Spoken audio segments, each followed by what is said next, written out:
Hi guys, welcome to my channel. ಇವತ್ತು ನಾವು ಒಂದು ನೆಕ್ ಡಿಸೈನ್ ಮಾಡ್ತಿದ್ದೇವೆ. ಸೊ ಒಂದು ನೆಕ್ ಪ್ಯಾಟರ್ನ್ ನಾನು ನಿಮಗೆ ಹೇಳಿಕೊಡ್ತೇನೆ. ಸೊ ಫಸ್ಟಿಗೆ ನಾನು ಚೈನ್ ಸ್ಟಿಚ್ ಹಾಕ್ತೇನೆ. ಒಂದು ಸ್ಟ್ರೈಟ್ ಲೈನ್ ಹಾಕ್ಕೊಂಡು ಚೈನ್ ಸ್ಟಿಚ್ ಹಾಕ್ತೇನೆ.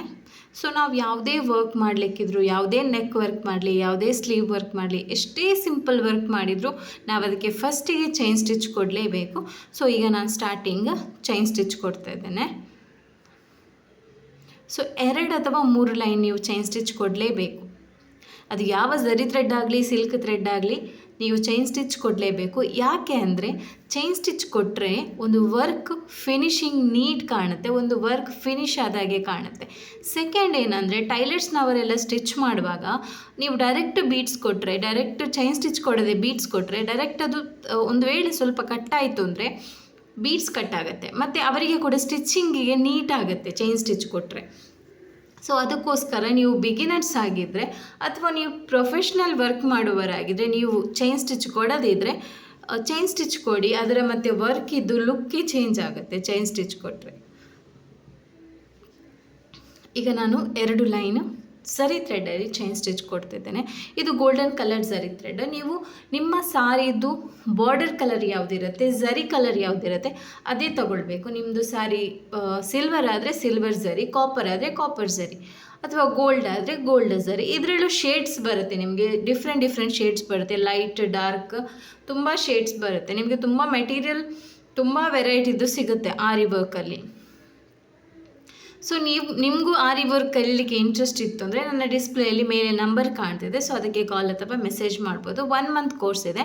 ಬೇಸಿಕ್ ಟು ಅಡ್ವಾನ್ಸ್ ಲೆವೆಲ್ಗೆ 1000 ರೂಪೀಸ್ ಆಗುತ್ತೆ. ನೀವು ಬೇಸಿಕ್ ಟು ಮಾಸ್ಟರ್ ಕೋರ್ಸ್ ಕಲಿತೇವೆ ಅಂದರೆ 2 ಮಂತ್ಸ್ ಕೋರ್ಸ್ ಇದೆ, ಅದಕ್ಕೆ 3000 ಆಗುತ್ತೆ. ಸೊ ನನ್ನ ಫೇಸ್ಬುಕ್ ಮತ್ತು ಇನ್ಸ್ಟಾಗ್ರಾಮ್ ಇದ್ದು ಕೆಳಗಡೆ ನಾನು ಡಿಸ್ಪ್ಲೇ ಕೊಟ್ಟಿದ್ದೇನೆ ನೋಡಿ, ಶ್ರೀ ಸಾಯಿ ಹ್ಯಾಂಡ್ ಎಂಬ್ರಾಯ್ಡರಿ ಅಂತ. ಸೊ ಅಲ್ಲಿಗೆ ಹೋಗಿ ಲೈಕ್ ಮಾಡಿ. ಅದರಲ್ಲಿ ಕೆಲವು ಸ್ಟೂಡೆಂಟ್ಸ್ ಮಾಡಿರೋ ವರ್ಕ್ ಇದೆ, ಅದನ್ನು ನೋಡ್ಕೊಳ್ಬೋದು. ಈಗ ನಾವು ವರ್ಕ್ ನೋಡುವ ಹೇಗೆ ಮಾಡೋದು ಅಂತ. ಸೊ 2 ಲೈನ್ ಚೈನ್ ಸ್ಟಿಚ್ ಆದಮೇಲೆ 1 ಲೈನ್ ಶುಗರ್ ಬೀಡ್ ಕೊಡಬೇಕು. ನಾವು ಈ ರೀತಿ 1 ಲೈನ್ ಶುಗರ್ ಬೀಡ್ ಕೊಡಬೇಕು.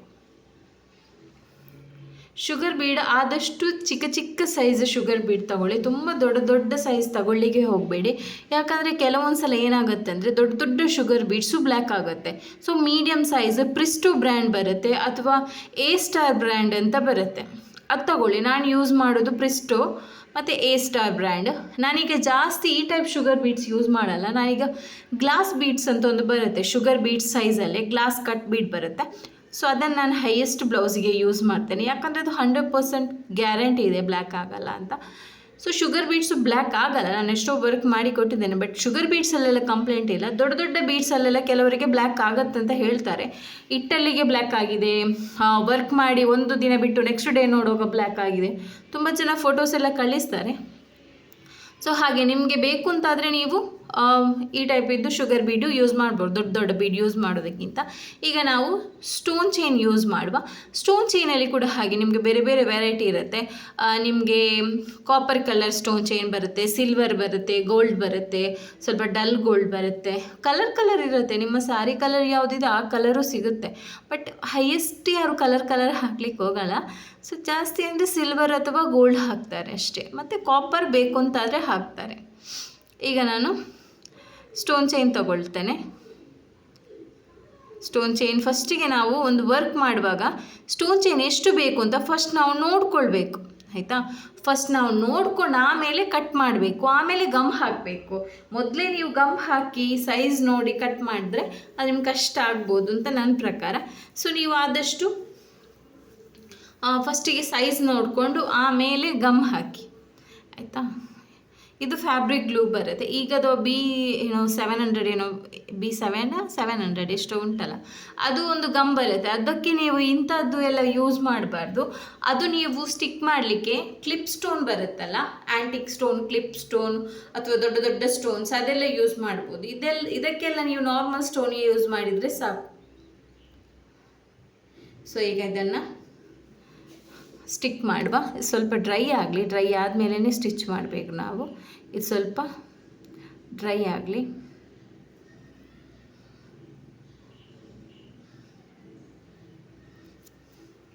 ಸೊ ನಾನು ಇವತ್ತು ನಿಮ್ಗೊಂದು ನೆಕ್ ಪ್ಯಾಟರ್ನ್ ಹೇಳಿ ಕೊಡ್ತಿದ್ದೀನಿ. ಸೇಮ್ ಪ್ಯಾಟರ್ನಲ್ಲಿ ನೀವು ಸ್ಲೀವ್ಸ್ ಪ್ಯಾಟರ್ನು ಮಾಡ್ಬೋದು, ಸ್ಲೀವ್ಸ್ ಡಿಸೈನು ಮಾಡ್ಬೋದು, ನೆಕ್ ಫ್ರಂಟ್ ಆ್ಯಂಡ್ ಬ್ಯಾಕ್ ನೆಕ್ಕು ಮಾಡ್ಬೋದು. ಈಗ ನಾನು ಸ್ಟಾರ್ಟಿಂಗ್ ಈ ಸೈಡ್ ಕೂಡ ಶುಗರ್ ಬೀಡ್ ಕೊಡ್ತಿದ್ದೇನೆ, ಆಮೇಲೆ ಮಿಡ್ಲಿಗೆ ಲಾಕ್ ಕೊಡುವ ಸ್ಟೋನ್ ಚೈನಿಗೆ. ಫಸ್ಟಿಗೆ ನಾವು 3rd ಲೈನ್ ಕೂಡ ಬೀಡ್ಸ್ ಕೊಡಬೇಕು. ಈಗ ಇದು ಬೀಡ್ಸ್ ಕಂಪ್ಲೀಟ್ ಆಯ್ತು ನೋಡಿ. ಈಗ ನಾವೇನು ಮಾಡಬೇಕಂದ್ರೆ ಅದು ಡ್ರೈ ಆಯಿತು ಅಂದರೆ ಅದನ್ನು ಲಾಕ್ ಮಾಡಬೇಕು, ಚೈನ್ ಸ್ಟಿಚ್ಚಲ್ಲಿ ಲಾಕ್ ಮಾಡಬೇಕು, ಗೊತ್ತಾಯ್ತಾ? ಚೈನ್ ಸ್ಟಿಚ್ಚಲ್ಲಿ ಲಾಕ್ ಮಾಡಬೇಕು. ಸೊ ಚೈನ್ ಸ್ಟಿಚ್ಚಲ್ಲಿ ಲಾಕ್ ಮಾಡಲಿಕ್ಕೆ ನಾವು ಝರಿ ಥ್ರೆಡಲ್ಲೂ ತಗೊಳ್ಬೋದು. ಅದು ನಾವು ಎಂಡಿಗೆ ಮಾಡಿಕೊಳ್ಳುವ, ಯಾಕಂದರೆ ಅದು ಡ್ರೈ ಆಗಲಿಲ್ಲ. ಸೊ ಆದ ಕಾರಣ ಸ್ವಲ್ಪ ಎಂಡಿಗೆ ಮಾಡಿಕೊಳ್ಳುವ. ಈಗ ನಾವು ನೆಕ್ ಪ್ಯಾಟರ್ನಿಗೆ ಡಿಸೈನ್ ಹೇಗೆ ಮಾಡೋದು, ನಾನು ಫ್ರೀ ಹ್ಯಾಂಡ್ ಡಿಸೈನ್ ಮಾಡ್ತೇನೆ. ಸೊ ಕೆಲವರಿಗೆ ಡಿಸೈನ್ ಮಾಡಲಿಕ್ಕೆ ಗೊತ್ತಾಗಲ್ಲ. ಸೊ ಅಂಥವ್ರು ಏನು ಮಾಡಬೇಕಂದ್ರೆ ಸ್ವಲ್ಪ ಪ್ರಾಕ್ಟೀಸ್ ಮಾಡಬೇಕು ನೀವು ವರ್ಕ್ ಮಾಡುವ, ಡಿಸೈನ್ ಮಾಡೋದೆಲ್ಲ. ಸೊ ನಾನು ಈ ಟೈಪಿದ್ದು ಫ್ರೀ ಹ್ಯಾಂಡಲ್ಲಿ ವರ್ಕ್ ಮಾಡ್ತೇನೆ. ನಾನು ಟ್ರೇಸಿಂಗ್ ಅಷ್ಟು ಯೂಸ್ ಮಾಡಲ್ಲ. ಟ್ರೇಸಿಂಗ್ ಯೂಸ್ ಮಾಡಿದರೂ ನಾನೇ ಮಾಡಿರೋ ಟ್ರೇಸಿಂಗಲ್ಲೇ ಮಾಡ್ತೇನೆ, ಅಂದರೆ ಬೇರೆಯಿಂದ ತಗೊಂಡು ಟ್ರೇಸ್ ಮಾಡಲ್ಲ. ಯಾಕಂದರೆ ಒಂದೊಂದು ಕಡೆ ಒಂದೊಂದು ಸೈಜ್ ಇರುತ್ತಲ್ಲ. ಸೊ ನಾವೇ ಸ್ವಲ್ಪ ಪ್ರಾಕ್ಟೀಸ್ ಮಾಡಿ ಡಿಸೈನ್ ಮಾಡಿದರೆ ಬೆಟರ್. ನನಗೆ ಅಂದರೆ ಡಿಸೈನಲ್ಲಿ ಮೊದಲಿಂದ ಇಂಟ್ರೆಸ್ಟ್ ಇತ್ತು, ನಾನು ನೀಟಾಗಿ ಡಿಸೈನ್ ಮಾಡ್ತೇನೆ. ಸೊ ಹಾಗಾಗಿ ನನಗೆ ಪ್ರಾಬ್ಲಮ್ ಆಗಲ್ಲ. ಯಾವ ವರ್ಕ್ ಬಂದರೂ, ಈಗ ಪಿಕಾಕ್ ವರ್ಕ್ ಬಂದರು ಅಥವಾ ಹೆವಿ ಬ್ರೈಡಲ್ ವರ್ಕ್ ಬಂದರು ನಾನೇ ಟೆನ್ಷನ್ ಆಗಲ್ಲ. ಯಾಕಂದರೆ ಇದನ್ನು ಹೇಗೆ ಮಾಡೋದು ಅಂತ.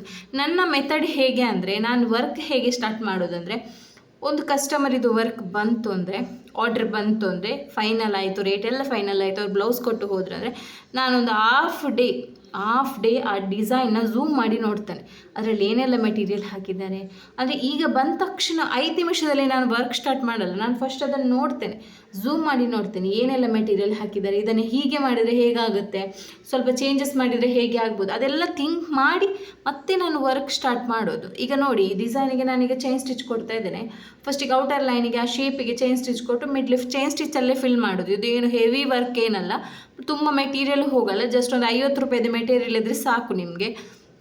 ಸೊ ನಾನು ಹಾಗೆ ವರ್ಕ್ ಏನಾದರೂ ಮಾಡೋದಾದರೆ ಫಸ್ಟಿಗೆ ನಾನು ಝೂಮ್ ಮಾಡಿ ನೋಡ್ತೇನೆ, ವರ್ಕನ್ನು ಝೂಮ್ ಮಾಡ್ತೇನೆ, ಎಷ್ಟು ಇದೆ, ಎಷ್ಟು ವರ್ಕ್, ಎಷ್ಟು ಇಂಚಸ್ ಇದೆ, ಎಷ್ಟು ಲೈನ್ಸ್ ಇದೆ, ಎಲ್ಲ ಝೂಮ್ ಮಾಡಿ ನೋಡಿ ಒಂದು ಪರ್ಫೆಕ್ಟ್ ಆಯಿತು ಅಂದರೆ ಮತ್ತೆ ನಾನು ಟ್ರೇಸಿಂಗ್ ಸ್ಟಾರ್ಟ್ ಮಾಡ್ತೀನಿ. ಟ್ರೇಸಿಂಗಿಗೆ ನನಗೊಂದು ಹಾಫ್ ಡೇ ಬೇಕು, ಹಾಫ್ ಡೇ ಬೇಡ, ಒಂದು 2 ಅವರ್ಸ್ ಆದರೂ ಬೇಕು ಹೆವಿ ವರ್ಕ್ ಆದರೆ. ಸೊ ಹಾಗೆ ಮತ್ತೆ ಯಾವುದೇ ನೆಕ್ಸ್ಟ್ ಥರ್ಡ್ ಸ್ಟೆಪ್ ಏನಂದರೆ ಮೆಟೀರಿಯಲ್ ಯಾವುದು ಹಾಕೋದು. ಈಗ ಇದರಲ್ಲಿ ದೊಡ್ಡ ದೊಡ್ಡ ಬೀಡ್ಸ್ ಹಾಕಿದ್ದಾರೆ. ಸೊ ನಾವು ಸ್ವಲ್ಪ ಚೇಂಜಸ್ ಮಾಡಿ ಗ್ಲಾಸ್ ಬೀಡ್ಸ್ ಎಲ್ಲ ಹಾಕುವ, ಕಸ್ಟಮರಿಗೆ ಒಳ್ಳೆ ಕ್ವಾಲಿಟಿ ವರ್ಕ್ ಕೊಡುವ, ಅಂದರೆ ಬ್ಲ್ಯಾಕ್ ಆಗದ ರೀತಿ. ಅಂದರೆ ಅವರು ಪಾಪ ಕೊಟ್ಟಿರ್ತಾರಲ್ಲ, ಸಿಂಪಲ್ ಬ್ಲೌಸರಾದರೂ ಒಂದು ಸ್ವಲ್ಪ ಮೀಡಿಯಮ್ ರೇಂಜಿದ್ದು ಬ್ಲೌಸ್ ಆದರೂ ಒಂದು 12.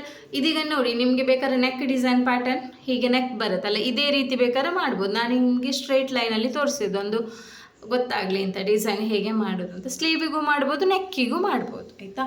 ಸೊ ನಾನು ಹಾಗೆ ನಂದು ವರ್ಕ್ ಬಂದರೆ ನಾನು ಅದನ್ನು ಝೂಮ್ ಮಾಡಿ ನೋಡ್ತೇನೆ ಎಷ್ಟು ಡಿಸೈನ್ಸ್ ಇದೆ ಅಂತ. ಸೆಕೆಂಡ್ ನಾನು ಟ್ರೇಸ್ ಮಾಡ್ತೇನೆ, ನನಗೆ ಅದು ಕರೆಕ್ಟ್ ಹೇಗೆ ಆಗುತ್ತೆ ಹಾಗೆ ಟ್ರೇಸ್ ಮಾಡ್ತೇನೆ. ಡಿಸೈನ್ ಮಾಡಿ ಬಟ್ಟೆ ಮೇಲೆ ಟ್ರೇಸ್ ಮಾಡ್ತೇನೆ. ಮತ್ತು ನಾನು ಯಾವ ಮೆಟೀರಿಯಲ್ ಯೂಸ್ ಮಾಡಬೇಕು ಅಂತ ನೋಡ್ತೇನೆ. ನಾನು ಹೈಯೆಸ್ಟ್ 90% ನಾನು ಬ್ಲ್ಯಾಕ್ ಆಗದ ಮೆಟೀರಿಯಲ್ ಯೂಸ್ ಮಾಡ್ತೇನೆ. ಯಾಕಂದರೆ ಸ್ವಲ್ಪ ಚೇಂಜಸ್ ಬರುತ್ತೆ ಡಿಸೈನ್. ನಾನು ಕಸ್ಟಮರ್ ಹತ್ರ ಹೇಳ್ತೇನೆ, ಅಂದರೆ ಪಾಪ ಅವರು 2000-3000 ಕೊಡುವಾಗ ಸುಮ್ಮನೆ ಯಾಕೆ ನಾವು ಬ್ಲ್ಯಾಕ್ ಆಗೋ ಮೆಟೀರಿಯಲ್ ಎಲ್ಲ ಹಾಕಬೇಕು. ಸೊ ಅದಕ್ಕಿಂತ ನಾವು ಅವರ ಹತ್ರ ಹೇಳಬೇಕು, ಅಂದರೆ ಈ ಟೈಪ್ ಮೆಟೀರಿಯಲ್ ಹಾಕಿದರೆ ಬ್ಲ್ಯಾಕ್ ಆಗಲ್ಲ, ಓಕೆನಾ ನಿಮಗೆ? ಯಾವ ಕಸ್ಟಮರ್ ಆದರೂ ಬ್ಲ್ಯಾಕ್ ಆಗೋದಿಲ್ಲ, ನಿಮ್ಮ ಹಣ ಕೊಟ್ಟ ಬ್ಲೌಸು ತುಂಬ ಟೈಮ್ ಬರುತ್ತೆ ಅಂದರೆ ಸ್ವಲ್ಪ ಮೆಟೀರಿಯಲ್ ಚೇಂಜ್ ಮಾಡ್ತೇವೆ ಅಂದರೆ ಯಾರು ಬೇಡ ಅಂತ ಅನ್ನಲ್ಲ. ನನಗಂತೂ ಅನ್ನಲಿಲ್ಲ ಇಲ್ಲಿವರೆಗೆ, ಬೇಡ ಅದರಲ್ಲಿ ಇದ್ದಾಗೆ ಹಾಕಿ ಇಲ್ಲ. ಕಸ್ಟಮರ್ ಹತ್ರ ಕನ್ವಿನ್ಸ್ ಮಾಡಬೇಕು. ನಾವು ಮಾತಾಡುವ ರೀತಿಯಲ್ಲಿರೋದು, ಕಸ್ಟಮರ್ ಹತ್ರ ಹೇಗೆ ಮಾತಾಡಬೇಕು, ಅದೇ ಮಾತಾಡಬೇಕಂದ್ರೆ ಕಸ್ಟಮರ ಕಾಲಡಿಗೆ ಹೋಗೋದಲ್ಲ, ಅವ್ರು ಏನು ಹೇಳಿದರು, ಎಷ್ಟು ಅವಮಾನ ಮಾಡಿದರು, ಸಹಿಸ್ಕೊಳ್ಳೋದು ಅದಲ್ಲ. ಮೇಯ್ನ್ ಏನು, ಕಸ್ಟಮರ್ ಆದರೆ ಹೇಳಬೇಕು, ಹೀಗೆ ಆಗುತ್ತೆ, ಹೀಗೆ ಹಾಕಿದರೆ ಇಷ್ಟು ರೇಟ್ ಆಗುತ್ತೆ, ನಿಮಗೆ ಬ್ಲ್ಯಾಕ್ ಆಗಲ್ಲ. ಒಂದು ಕಸ್ಟಮರ್ 500 ರೂಪಾಯಿ ಜಾಸ್ತಿ ಬೇಕಾದರೂ ಕೊಡ್ತಾರೆ ಬ್ಲ್ಯಾಕ್ ಆಗೋದಿಲ್ಲ ಅಂತ ಹೇಳುವಾಗ. ಸೊ ಹಾಗೆ ಆಯಿತಾ, ಕಸ್ಟಮರ್ ಹತ್ರ ಮಾತಾಡಲಿಕ್ಕೆ ಕಲಿಬೇಕು. ಈಗ ನಾನು ಮಿಡ್ಲಿಗೆ ಚೈನ್ ಸ್ಟಿಚಿಗೆ ಕೊಟ್ಟೆ, ಸ್ಟೋನ್ ಚೈನಿಗೆ. ಸೊ ಹಾಗೆ ಕಸ್ಟಮರಿಗೆ ಒಳ್ಳೆ ಕ್ವಾಲಿಟಿ ನಾವು ಮಾಡಿಕೊಟ್ರೆ ಕಸ್ಟಮರ್ ಏನು ಮಾಡ್ತಾರೆ, ನೆಕ್ಸ್ಟ್ ಟೈಮು ಕೊಡ್ತಾರೆ. ಆ ವರ್ಕ್ ನೋಡಿ ನೆಕ್ಸ್ಟ್ ಕಸ್ಟಮರು ಬರ್ತಾರೆ, ಅವರ ರಿಲೇಷನ್ನ, ಫ್ರೆಂಡ್ಸಾ, ಹಾಗೆ ಕ್ವಾಲಿಟಿ ಒಳ್ಳೆ ಕೊಟ್ಟರೆ ಬರ್ತಾರೆ. ಒಂದು ವೇಳೆ ನಾವು ಈಗ ಒಂದು ವರ್ಕ್ ಮಾಡಿ ಕೊಟ್ವಿ 3000 ಇದು, ಅವರೊಂದು ಫಂಕ್ಷನಿಗೆ ಹೋಗಿ ಬಂದು ಬಟ್ಟೆ ಚೇಂಜ್ ಮಾಡಿ ಬ್ಲೌಸ್ ನೋಡುವಾಗ ಬ್ಲ್ಯಾಕ್ ಆಗಿದೆ ಬೀಡ್ಸ್ ಎಲ್ಲ. ಸೊ ಆಗ ಅವರು ನಮಗೆ ಕಾಲ್ ಮಾಡಿ ಕೇಳಲ್ವ, ಇದೇನು ಹೀಗೆ ಬ್ಲ್ಯಾಕ್ ಆದದ್ದು, ನಾವು 3000 ಕೊಟ್ಟಿದ್ದೇವೆ ಹಾಗೆ ಹೀಗೆ ಅಂತ ಹೇಳ್ತಾರಲ್ವ, ಅವರದ್ದು ಹಣ ಅಲ್ವಾ. ಸೊ ಹಾಗಾಗಿ ಏನು ಮಾಡಬೇಕಂದ್ರೆ ಆದಷ್ಟು ಅಂದರೆ ಮೆಟೀರಿಯಲ್ ಈಗ ಬಂದಿದೆ ಮಾರ್ಕೆಟಲ್ಲಿ, ತುಂಬ ಮೆಟೀರಿಯಲ್ಸ್ ಇದೆ, ನಿಮಗೆ ಬ್ಲ್ಯಾಕ್ ಆಗದಂತಹ ಮೆಟೀರಿಯಲ್ಸ್ ತುಂಬ ಇದೆ. ಈ ದೊಡ್ಡ ದೊಡ್ಡ ಬೀಡ್ಸ್ ಆಗಲಿ ಅಥವಾ ತುಂಬ ವೆರೈಟಿದೆಲ್ಲ ಹಾಕಬಾರ್ದು. ಅಂದರೆ ಕೆಲವರು ಏನು ಮಾಡ್ತಾರೆ ಅಂದರೆ ಬಂಚಲ್ಲಿ ಬೀಡ್ ಸಿಗುತ್ತೆ, ಬಂಚ್ ಬೀಡ್, ಅದರಲ್ಲಿ ತಗೊಳ್ಳಲ್ಲ. ಕೆಲವರು ಏನು ಮಾಡ್ತಾರೆ ಅಂದರೆ ಈ ಲೂಸ್ ಪ್ಯಾಕೆಟ್ ಎಲ್ಲ ತಗೊಳ್ತಾರೆ, ಸ್ವಲ್ಪ ಕಡಿಮೆಗೆ ಸಿಗುತ್ತೆ ಅಂತ. ಅದು ನೀವು ಒಂದು ವರ್ಕ್ ಮಾಡಿ ಇವತ್ತು ಫೋಲ್ಡ್ ಮಾಡಿಟ್ಟು ನಾಳೆ ನೋಡಿದರೆ ಬ್ಲ್ಯಾಕ್ ಆಗುತ್ತೆ, ಒಂದು 4 days ಬಿಟ್ಟು ನೋಡಿದರೂ ಬ್ಲ್ಯಾಕ್ ಆಗುತ್ತೆ. ಸೊ ಹಾಗೆ ಆಯಿತಾ.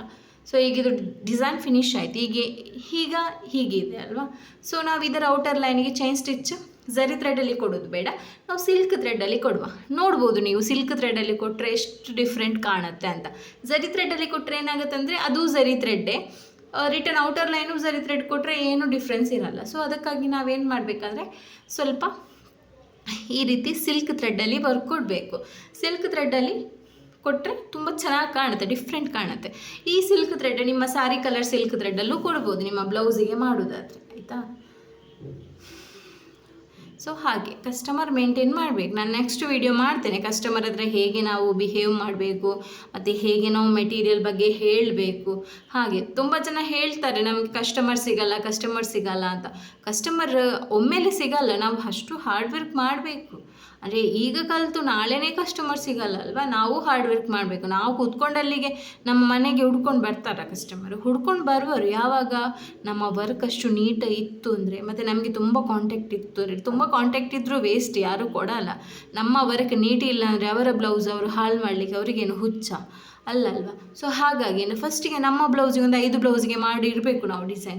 ಅದನ್ನು ನಾವು ಸ್ಯಾಂಪಲ್ ಪೀಸ್ ಟೈಪ್ ತೋರಿಸ್ಬೇಕು ಬಂದವರಿಗೆ, ನಾವು ಹೀಗೆ ವರ್ಕ್ ಮಾಡಿದ್ದೇವೆ ಅಂತ. ಆಗ ಅವರು ಏನು ಮಾಡ್ತಾರೆ, ಅವರ ವರ್ಕ್ ಇದ್ದರೆ ಅವರು ಕೊಡ್ತಾರೆ ಅಷ್ಟೇ. ಸೊ ಹಾರ್ಡ್ ವರ್ಕ್ ಮಾಡಬೇಕು. ಈಗ ನಿಮಗೆ ದೊಡ್ಡ ದೊಡ್ಡ ಅಡ್ವರ್ಟೈಸ್ಮೆಂಟ್ ಏನು ಬೇಡ, ಸೋಷಿಯಲ್ ಮೀಡಿಯಾದಲ್ಲಿ ಸ್ವಲ್ಪ ಆ್ಯಕ್ಟಿವ್ ಇದ್ದರೆ ಸಾಕು. ಅಂದರೆ ಕಸ್ಟಮರ್ ನಮ್ಮ ವರ್ಕ್ ನೋಡಿಯೇ ಕೊಡ್ತಾರೆ, ನಮ್ಮ ಮಾತು ನೋಡಿಯೇ ಕೊಡ್ತಾರೆ. ಅಂದರೆ ನಾವು ನಮ್ಮ ಬಿಹೇವಿಯರ್ ಹಾಗೆ ಇರಬೇಕು ಕಸ್ಟಮರ್ ಹತ್ರ ಆಗಲಿ ಯಾರ ಹತ್ರ ಆಗಲಿ. ಅಂದರೆ ತುಂಬ ಅವರು ರೂಢಾಗಿ ಮಾತಾಡಿದರೆ ನಾವು ಸೈಲೆಂಟಾಗಿ ಹಾಗೆ ಅಲ್ಲ.